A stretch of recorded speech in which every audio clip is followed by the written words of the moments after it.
लेकिन in all honesty Indian army का जो किरदार था वो असल किरदार था जिसकी वजह से इंडिया ने कारगिल वॉर में अपनी जितनी भी पोस्ट पाकिस्तानियों ने ले ली थी वो वापस उनसे छीनी, जोरे बाजू पे छीनी थी। और वो बेसिकली यही बता रहे हैं कि पाकिस्तान ने हमें ब्राह्मोस मार के, हमने बहुत ब्राह्मोस मारे, तो पाकिस्तान के जो DGM है उसने कहा सर अब आपने बहुत मार लिए हैं। पाकिस्तान ने अपनी आर्मी को अबैंडन कर दिया और कहा कि ये घुसपैठिए हैं जी, घुसपैठिए।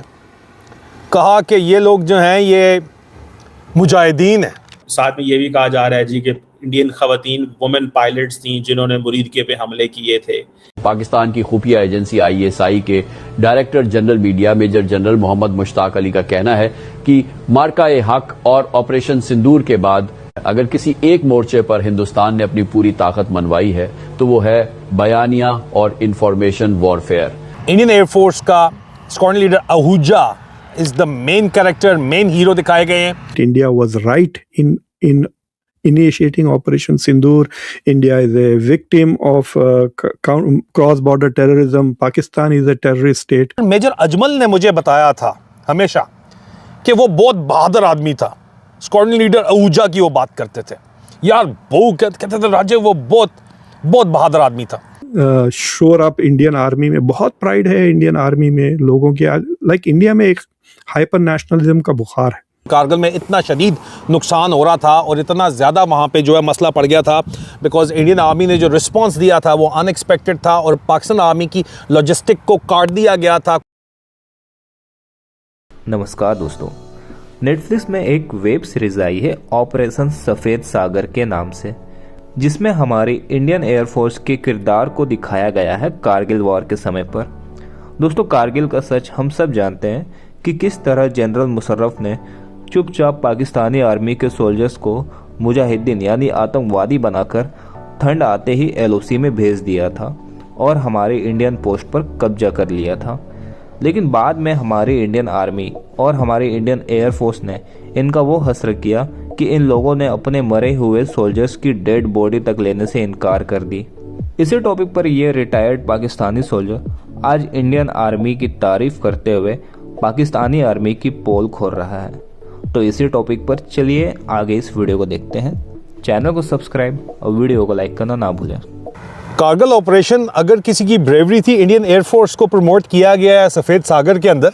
इंडियन एयरफोर्स के ऑपरेशंस के ऊपर बात की गई है, बहुत उन्होंने जो है हिस्टोरिक ऑपरेशंस किए थे। लेकिन in all honesty Indian army का जो किरदार था वो असल किरदार था जिसकी वजह से इंडिया ने कारगिल वॉर में अपनी जितनी भी पोस्ट पाकिस्तानियों ने ले ली थी वो वापस उनसे छीनी, जोरे बाजू पे छीनी थी, जोरे बाजू पे।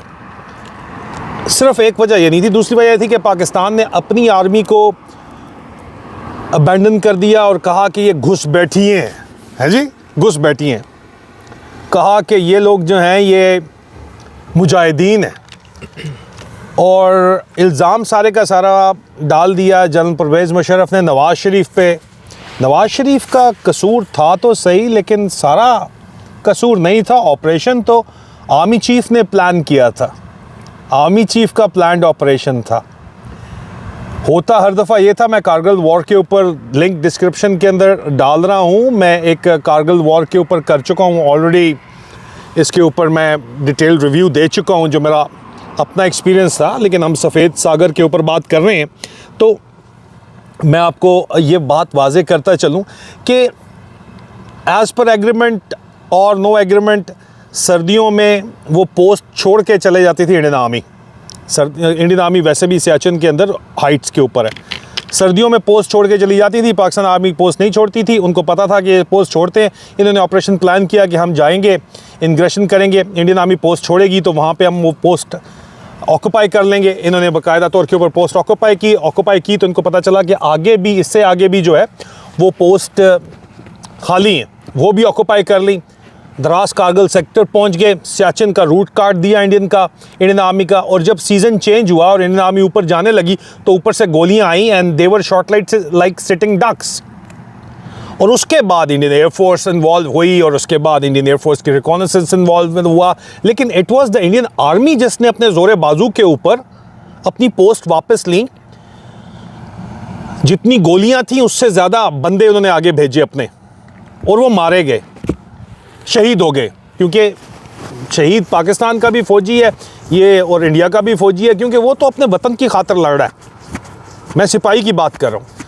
ये गलत हुआ कि जी जो अपने लोगों को अबैंडन किया गया और उसके बाद इंडियन आर्मी की साइटेशंस के ऊपर जो है वो निशान हैदर भी दिए गए कर्नल कप्तान शेर खान को, और नवाज शरीफ का हुकूमत का तख्ता उलटने के बाद ये बात जो है वो कही गई, इन लोगों को रिकग्निशन दी गई, हमारे लोगों को रिकग्निशन दी गई, उससे पहले नहीं दी जा रही थी।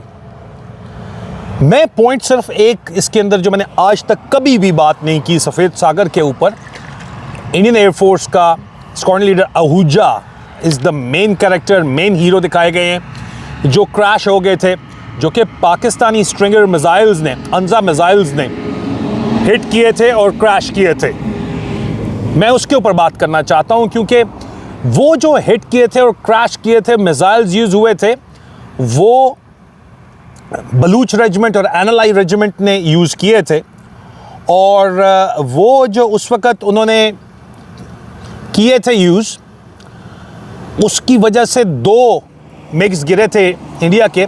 एक फ़्लाइट लेफ्टिनेंट था, यंगस्टर था वो लड़का, अच्छा, और ये मेजर अजमल का ऑपरेशन था जो कि इस सफ़ेद सागर में दिखाए गए हैं। लेकिन दूसरा ऑफिसर मेजर अजमल ने मुझे बताया था हमेशा कि वो बहुत बहादुर आदमी था। स्क्वाड्रन लीडर आहूजा की वो बात करते थे, यार वो कहते थे राजे वो बहुत बहादुर आदमी था। मैं कहा अच्छा सर कैसे आपको पता चला? कहता जब हम उसको पकड़ने के लिए उसके करीब पहुंचे तो बजाय इसके कि हम उसको पकड़ लेते, उसने अपना पिस्टल यहाँ पे रख के अपने आप को गोली मार ली। And I was surprised. और फिर कहते हैं कि डेड बॉडी भी मेजर अजमल ही वापस करने गए थे स्क्वाड्रन लीडर आहूजा की। कारगिल के अंदर जिस तरह अबैंडन किया गया हमें अपने ही लोगों को, तो उसके बाद जाहिर बात है कि गेम बदल गई थी। हमारी पासिंग आउट 2.5 साल की जगह 3 महीने जल्दी कर दी गई। 5 हमारी टर्म्स होती थी उस वक्त, क्योंकि हमें कहा गया कि जनाब आपको अब कारगिल जाना है लड़ने के लिए, क्योंकि कारगिल में इतना शदीद नुकसान हो रहा था और इतना ज़्यादा वहाँ पे जो है मसला पड़ गया था, बिकॉज इंडियन आर्मी ने जो रिस्पॉन्स दिया था वो अनएक्सपेक्टेड था और पाकिस्तान आर्मी की लॉजिस्टिक को काट दिया गया था, कोई सप्लाई उनको नहीं दी जा रही थी, रीइंफोर्समेंट्स को काट दिया गया था। क्योंकि इंटरनेशनल प्रेशर भी बहुत ज़्यादा था, क्योंकि नवाज शरीफ ने कह दिया था कि जी मेरे साथ भी धोखा हुआ है, हमें ये बताया गया था। और उसके अलावा ओवरऑल इंटरनेशनल प्रेशर भी था ही था लाइन ऑफ कंट्रोल के ऊपर, लेकिन इंडियंस का जो जवाब था वो बहुत ज़्यादा एग्रेसिव था।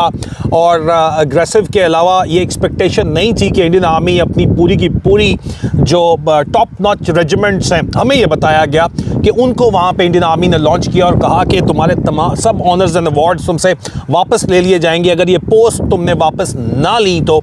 और वहाँ पे बहुत से ऐसे जो later on war heroes Pakistan army में कंसिडर किए जाते हैं ऑफिसर्स, वो हमारे टीचर्स थे स्कूल ऑफ इन्फेंट्री के अंदर, जो कि इस वक्त जनरल्स के रैंक के ऊपर भी उनमें से कुछ लोग हैं, कुछ पुलिस के अंदर चले गए हैं, जो ज़ख्मी हुए कैप्टन कर्नल शेर खान के साथ थे। उन्होंने भी हमें बताया था कि यार वो लोग तो आते थे और उनको कहा गया था कि जितनी इनके पास गोलियां हैं उतने तुम बंदे ऊपर लेके जाओ, लेकिन ये पोस्ट वापस लो।